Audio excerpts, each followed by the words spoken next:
What a headshot!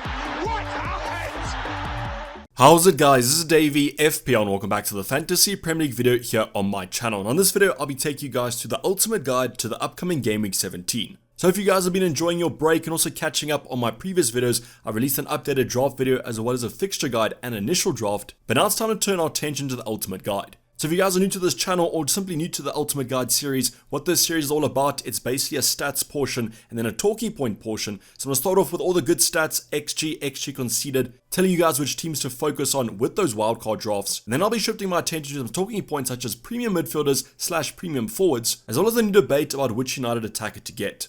Now if there are any other questions you guys do have, comment them down below or ask me on my Discord server where I am slightly more active. But other than that, let's get into this video. Sit back, relax, and let's get straight into it. So going over the top 5 teams in terms of the attacking and the defensive stats, I'm going to be going over XG non-penalty for the attackers and then XG conceded for the defenders, as these are generally the best metrics that I've found. Now if you guys have other metrics to measure, don't worry, 100% fine. I've used Fantasy Football Fix's Opta Stat Sandbox. You guys can do the same, use whatever stat you please, but I'll be using XG non-penalty and then also XG conceded. So let's start off with the good before the bad. Let's go over the top 5 teams in terms of XG non-penalty over the opening couple game weeks. I'll let you guys know that I also did average these over per 90 or per game stats. As you would have known, there's been a couple of blank game weeks, a couple of double game weeks, and therefore the per 90 minutes kind of normalizes those. So going over the number 1 team, and I think this might be a little bit of a surprise to you guys, it's actually going to be Liverpool. So Liverpool come in with an XG of 1.94 over the opening couple game weeks. And now I knew the stats for Liverpool from an attacking point of view are good, but I didn't think they were the best in the Prem. The reason I'm saying this is obviously a lot of us aren't going with the Mo Salah. Darwin has just crept into my most up-to-date draft, so nice to see that I do have some Liverpool coverage, but do I actually need Mo Salah to actually cover the best attack? Now on the right hand side you guys can see the next 3 fixtures, Aston Villa, Leicester and Brentford. No kind of fixture difficulty here, I've just kind of listed them, but you guys can interpret them however you do please. But in terms of those next 3, I think that Liverpool could actually do quite well from an attacking point of view. And now I guess you guys can see why I wanted to go over this ultimate guide, go over the stats, because I think a lot of us forget about this kind of first half performance. We might ignore Mo Salah, might ignore Darwin, but I actually think we need some coverage from this Liverpool attack.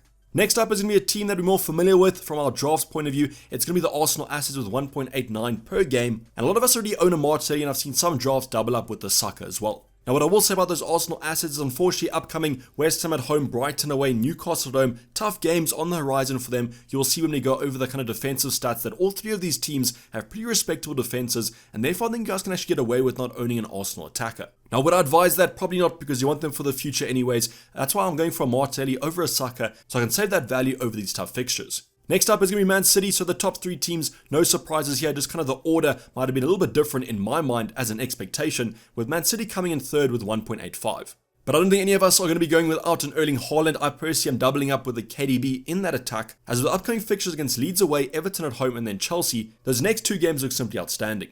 But I generally think these top 3 teams, you can't go wrong. I would try and get as many as my budget would allow, as their attacks have been red hot.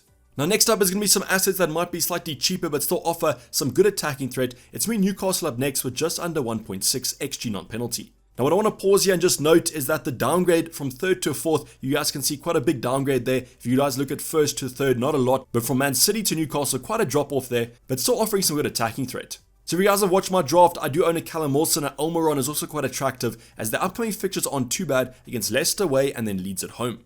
Now will Newcastle kind of replicate the first half of the season into the next half of the season? I don't exactly know. I think they should. I mean, all the signs are pointing towards it. A good team, a good manager. The style should stay the same as long as their players stay injury free. Next up is going to be Brighton, and I'll talk about those Brighton assets a little bit later on when I offer some differentials, but the Brighton assets come in with an XG of 1.47 per game.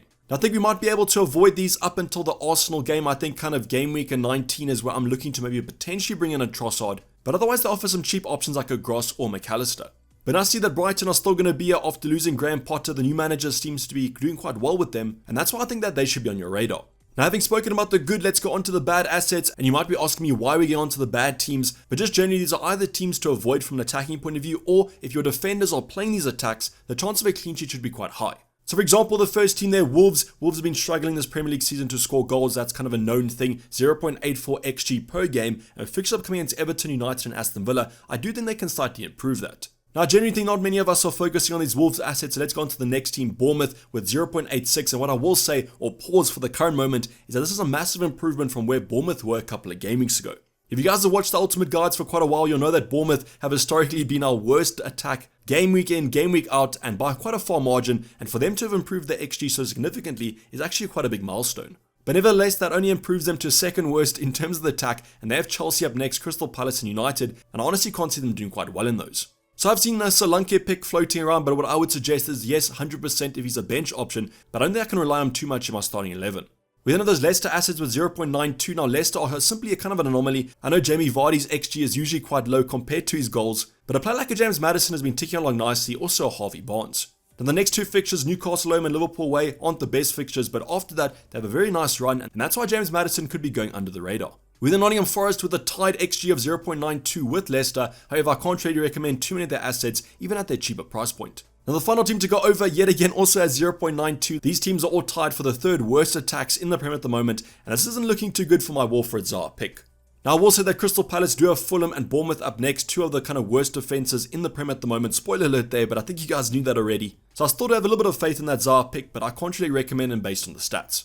So kind of reiterate what I said, these are the 5 teams that if your defenders are playing them, I'd recommend them, and if you're looking to bring them in, maybe think twice. But now going on to the defensive stats and the top 5 teams, or the lowest 5 teams in terms of XG conceded, and these would be defenses that I would target, and also if your attackers are facing them, they're probably not going to score too many goals. Now the first team there, Arsenal, no surprise there, one of the best teams, if not the best team, over the opening couple game weeks. That Arsenal defense has been rock solid at 0.74. Now their upcoming fixtures against West Ham at home, Brighton away, and then Newcastle at home, I can see a couple clean sheets there, and that's how I jump on their defense quite quickly. Next up, we have those Man City assets with 0.96. You can see quite a big discrepancy between first and second year yet again. But Man City have some lovely fixtures coming up against Leeds and Everton. Now, I think the only thing that makes Man City quite tough to pick is the rotation potentially in that back line, especially now that Kyle Walker's back to full fitness. We then have a team that everyone's kind of jumping on, especially at Kieran Trippier, Newcastle 1.05, Leicester, Leeds, Arsenal up next, potential for some clean sheets, but the nice thing about Kieran Trippier is he offers that attacking threat. Now I'll jump onto the next team here, the 4th best defense is going to be Brighton, so just look at that, Newcastle and Brighton in the top 5 defense and the top 5 attack. What a season they're both having. Brighton coming with a little bit higher of an XG conceded than Newcastle, but over the next couple game weeks I can see some clean sheets. Now I think you guys can understand why I did own a Robert Sanchez in my initial draft. I've simply switched him off for Kepa because of the double game week, but if I do choose to go back to Sanchez, I think that's a viable pick. Then the final team to go for is going to be those West Ham assets. They do have some tough fixtures coming up, but I do think they can keep some clean sheets. Arsenal, Brentford and Leeds, and now what you guys can see what I was talking about with Arsenal's upcoming fixtures, West Ham, Brighton and Newcastle. Boom, you guys can see they're the 3rd, 4th and 5th best defenses in the Prem.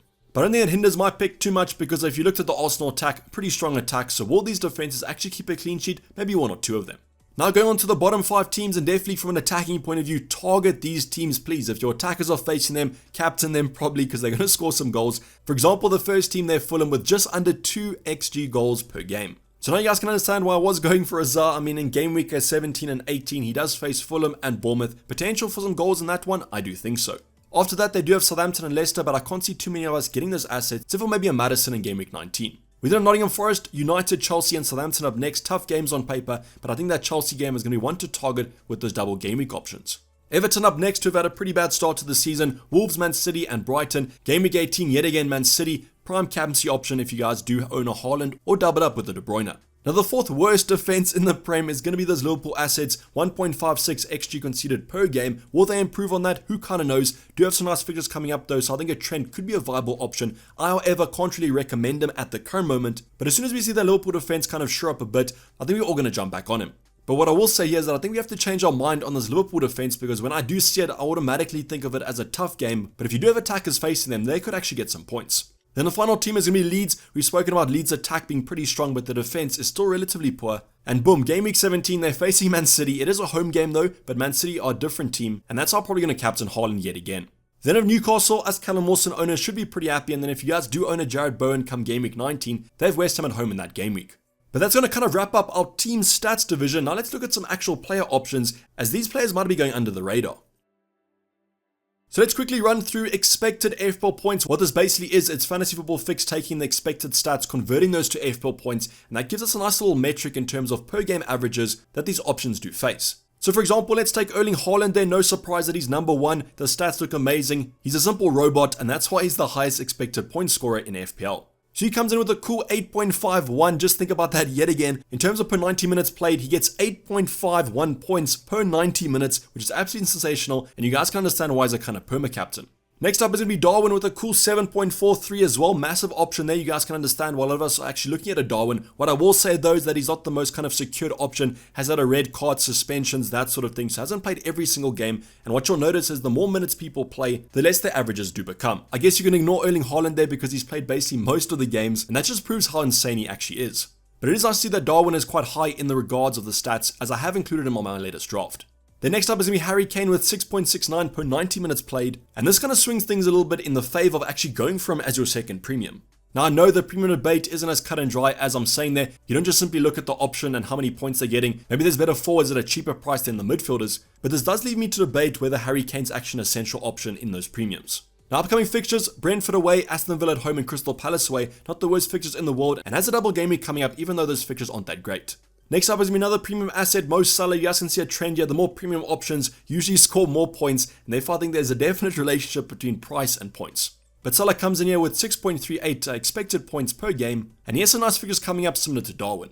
Now the final option on our radar is going to be Ivan Toney, and the reason I want to bring up Ivan Toney here is that yes, the next three aren't that great, but after that has a very nice run of fixtures. We detailed that in the fixture guide a couple of days ago, but at his price point, with this expected goals per game, and when he does hit some nice fixtures, I think we have to jump on this bandwagon before it gets too popular. So that's why I wanted to highlight Ivan Toney here with these 6.33 expected goals per 90 minutes, as he's definitely on my watch list. Now the next stat to go over is going to be FPL value. What this basically is you take the FPL points they've scored, the price they currently are at, and that's going to give you a value metric. For example, let's take Almiron here at 17.8. So what that basically means is for every million that he costs, this is how many points he's scoring per million. And now you can see the amount of form that he's actually had this Premier League season. Now this might actually sway you to go for Almiron over at Callum Wilson, but I think it's not as cut and dry as that. Obviously, as the premiums you've spoken about, you have to look at your other midfield replacements versus attackers. But the one thing that Newcastle do have is some nice fixtures coming up. Leicester and Leeds look pretty strong. They do have Arsenal on game week 19, but after that they do have some newly promoted sides. Kieran Trippier comes in with just less than his colleague at 17.6, so I just want to show you guys yet again why I am recommending going for Trippier, but I think everyone owns him currently, so I won't claim too much on that one. Then next up is going to be Saliba at 15.3, the most highly kind of valued option in terms of the Arsenal defense. However, please just watch out for his yellow cards, as I think he is one from a suspension. I might be wrong on that, so just fact check me on that one in the comments down below. Now the next option was actually going to be Ben White, but I didn't want to kind of highlight two Arsenal defenders on the same metric, but you guys can understand why I was going for him in terms of my latest draft. The next player though on my kind of rankings is going to be Castagna at 14.5. The reason I want to showcase him is just the fact that that Leicester defense has had a resurgence towards the latter stages of the first half of the season. So he comes in quite cheap, and if you guys do want to go for an out there punt, I think he has great fixtures coming up for Leicester. You just have to hope that the defense stays pretty solid. Now the last option I want to go over is a little bit of a jump from 4th to 5th, and the reason for that is there are a lot of goalkeepers, a lot of cheap kind of budget defenders to go for, and as you guys would have known if you've looked at my graphs that I've done in the previous videos, defenders are always better value. But the reason I want to go for Trossard here is because he does come in at about 7.1 million, and he was the most expensive option that actually came in this FPL value chart, and I think that means something. Basically what that means is that he is performing currently at a level that's higher than the other options coming in at the same price for him, and there's actually a lot of them in that midfield department. So Trossard comes in here with 12.0 points per game, and as mentioned earlier on, they have some nice fixtures from game week 19 onwards.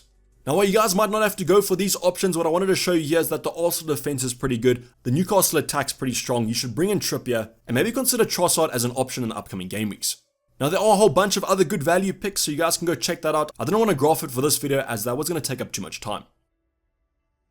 But now heading on to the talking point portion of the Ultimate Guide, and these are going to be kind of questions that people have been asking me over on my Discord server and on Twitter, but also please remember that I am actually pre-recording this, so the information in these talking points might actually change as we do get training news. So the reason I'm talking about that is obviously with the United assets, it's going to be a Martial versus Rashford debate, and currently Martial might not actually be fit for Game Week 17. But what I'm going to assume is that he's going to be fit for Game Week 17, both these two options will be in the starting 11 now that Cristiano Ronaldo has left the club. Now as with most of my videos, I'm going to be bringing in the stats yet again. I wanted to compare Martial versus Rashford, look at their output because they are the exact same price. So on screen right now, you guys can see the kind of key stats from Fantasy Football Fix. We've got some expected stats, some shots on target, some game time stats that should give you kind of a holistic overview. Now the one thing I will note is that Martial's played a lot less minutes than Rashford has, 201 compared to 1,131. And as mentioned earlier on, the more time these players actually are on the pitch, the more their averages kind of go down. But it is quite interesting to see that Martial's stats are a lot better in terms of the XG departments, even in the XA department, and that's why his expected FPL points a lot higher than Rashford's are. Now what you guys can also see that Martial is currently overperforming his expected FPL points. He has 9.4 points to an expected of 8.12. Rashford on the other hand is kind of slightly undercutting himself, which I guess is always kind of a good metric to go on. So looking at the stats, I know that on the kind of stats sheet versus the grass is a lot different, but I currently think that Martial has the higher upside, and that's how I'd probably recommend going for him as long as he is fit. So please, the caveat there is that he is going to be fit for the upcoming game weeks, but I think Rashford as well is also a little bit injury prone. Now the next talking point to go over is going to be quite a big one in terms of financial costs, but also in terms of kind of debate for the upcoming Game Week 17. It's going to be the premium midfielders. So the two I'm going to talk about here are going to be KDB versus Mo Salah. I just think that generally these two are kind of in the debate for that premium midfielder slot, but don't worry, I'll be talking about Harry Kane shortly. So yet again, let's bring up the stats in terms of KDB versus Salah, and it's a lot closer between these two, as expected, as both these two players usually perform at a high level. So the big thing about these two providers is that one provides the goals, one provides the assists, and that's why the XG versus XA is so different. Now it is interesting to see here that in terms of expected FPL points, Mo Salah is actually leading Kevin De Bruyne, and he is also underperforming himself. On the other hand, we do have KDB that's overperforming himself with 7.14 compared to 6.23. Now there is a slight price difference between these two which you have to take into account, but it's kind of 0.2 which is marginal, with how FPL's priced their options this season. So for me, this simply comes down to the fixture play. Kevin De Bruyne has a double game week and probably a little bit easier fixtures in terms of attacking output, and that's why I currently am going for him. But no, I'm not calling Salah a bad option here. I think as soon as the Liverpool fixtures do improve, Salah's a talisman for Liverpool in general, and that's why I'd probably go for him. There's also the other side to it where we do own a Darwin Núñez currently at 9 million. Yes, he is more expensive than a Foden or a Grealish, but he should be nailed with that Jota injury as well as the Luis Diaz one. So I think a lot of those options kind of are combined to my picking of Kevin De Bruyne, the fact that we might be able to cover Mo Salah. I know that's a dangerous kind of claim to go for, but Darwin Núñez should still do quite well. Whereas honestly, I don't really know what other Man City attacker I would get, besides maybe Erling Haaland. But now I want to kind of extend this debate to include a Harry Kane. And I know, as I said, not as cut and dry as replacing a midfielder with the forward. You have to look at who you're replacing and who you're going to bring in that other department. But I just want to lead your guys' eyes to the fact that Harry Kane has actually been performing pretty well. In terms of expected FPL points, he does trump Kevin De Bruyne and Salah, which is quite insane because obviously a midfielder gets an extra point per goal and also a clean sheet point. So Harry Kane's doing pretty decently. He's also slightly overperforming though, but I think those metrics are a lot closer than other players. Now what I also wanted to add is that Harry Kane currently does also have a double game week, and therefore for me it's between Harry Kane and also Kevin De Bruyne. Now between those two it's a super tough debate to go for, but I think currently leaning towards Kevin De Bruyne because then I can afford maybe going for a Darwin Núñez up front. Whereas the midfielders, yes, we do have some nice options, but not the kind of premium assets you'd look at. But you guys can let me know in the comments down below. In terms of KDB versus Salah, who would you go for? In terms of KDB, Salah, and Kane, who would you also look at? And who's in your current FPL draft? I know some of you might actually have the premium. You've probably gone for an Erling Haaland, a KDB, a Salah, or a Kane. Let me know if you are going for that sort of draft. But that's basically wrap the video, guys. Hope you did enjoy it. Please don't forget to like if you didn't subscribe if you haven't subscribed yet. As I mentioned earlier on in the introduction, if you guys do have any questions, comment them down below or on my Discord server, and I'll hopefully get back to you. But I'm your sign off with Dayvy FPL, and I'm out. Cheers, bye.